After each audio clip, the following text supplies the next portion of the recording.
Go make disciples. Jesus didn't say that was optional. Every follower is a fisherman.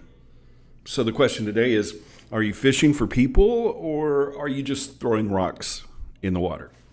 Jesus said, learn to fish for people. Good morning and welcome to 755 Live. For about 5 minutes, you'll hear all about easy to remember soundbite versions of what Jesus said. And the point is to help you experience life to the fullest the Jesus way.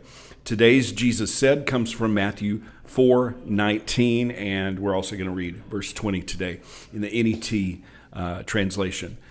He said to them, "Follow me, and I will turn you into fishers of people."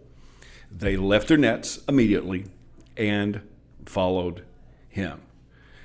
So how do you fish for people? Jesus told those first disciples, which by extension applies to us, that they would learn to fish for people, learn to make disciple makers. Well, how do we do that? Well, it begins with follow me. We can't teach what we don't actually obey. We'll talk about this probably a little bit more later, but we always reap what we sow. And we all are planting seeds whether we realize it or not. And you may say, well, I'm not fishing for people. Yeah, you are, one way or the other. Imagine that you're at the lake and you find a great spot to fish. You've got the right bait, you've got the right fishing equipment, and some kid walks up and starts throwing rocks in the water, making it almost impossible to catch any fish. Now, the kid probably doesn't realize what he's doing. He wouldn't call it fishing. He's just chunking rocks. But even though he doesn't know it, he's impacting the fish. He's kind of like an anti-fisherman. When we don't follow Jesus, but we say we do, it has the same kind of impact on fishing for people. When we're throwing stones of judgment, arrogance, selfishness, that troubles the water, making fishing almost impossible. So we're fishing whether we realize it or not. 1 John 2 verses 3 through 6 says, "Now by this we know that we have come to know God, if we keep his commandments. The one who says, 'I have come to know God,' and yet does not keep his commandments is a liar, and the truth is not in such a person. But whoever obeys his word, truly in this person the love of God has been perfected. By this we know that we are in him.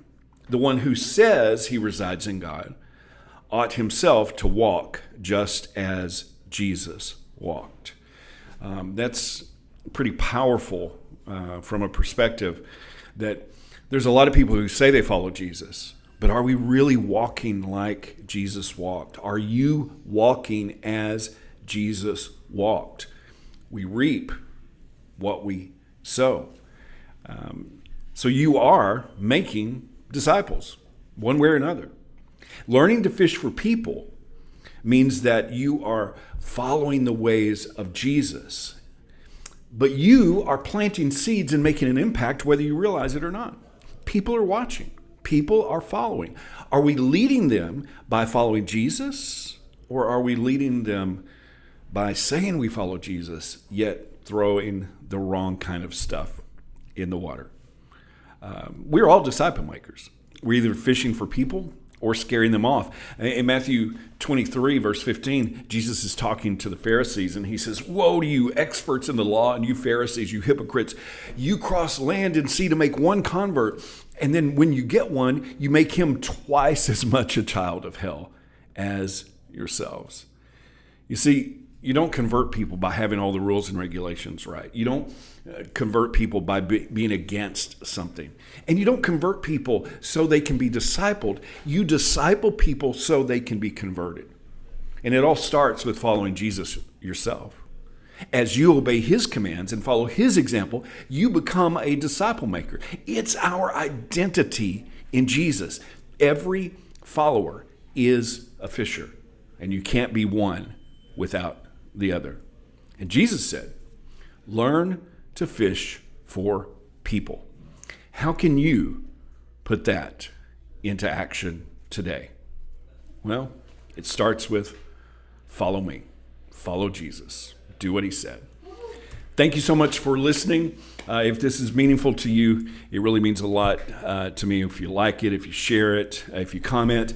Why? Well, we just want to get the word out. We want to shine the light of the good news of Jesus, and you're helping with that, and I appreciate you. I hope that you have an amazing day. Thank you, Teresa and Tina, for checking in. I hope this time together has helped you live life to the fullest, the Jesus way. And remember, follow Jesus today. Love first. That is. And I was thinking about saying, have fun fishing, and tried to say all that at once. So have a blessed day today.